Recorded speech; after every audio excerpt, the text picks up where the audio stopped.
If a family member dies from medical malpractice in Maryland, who can bring a claim?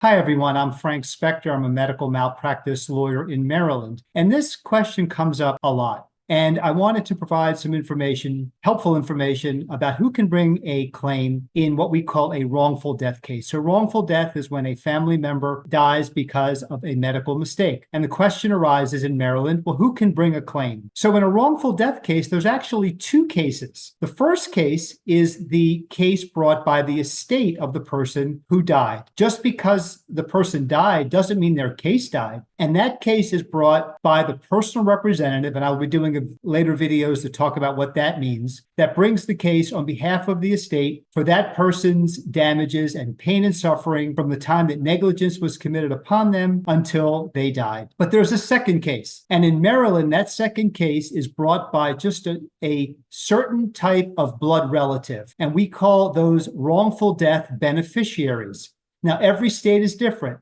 Not every state allows the same relatives to bring a case. Some are more expansive, some are more restrictive. But in Maryland, here's who can bring a wrongful death claim: the spouse, the parents of the deceased, or the children of the deceased, whether those children are minors or adults. So unfortunately, aunts and uncles and brothers and cousins under Maryland law are not allowed to bring a case for wrongful death, even if they had a close relationship and even if they were the primary relationship in that person's life. So there's only a certain amount of relatives that are allowed to bring a wrongful death case. And this becomes important because many times I will talk to family members who may be the aunt or the uncle or the brother, and they are the one that are calling on behalf of the person who has died from medical malpractice. And I have to explain to them that although they had a very close relationship, unfortunately, under the law, they're not permitted to bring a case of wrongful death. So again, it's the parents of the deceased, the spouse of the deceased, children, whether they're minors or adults. So I hope this is helpful information. Please subscribe to my YouTube channel below. I'll have a link to other videos on this topic. And I also have a contact form. If you want to fill that out and you want to talk to me about wrongful death, I'm happy to speak with you. Thanks.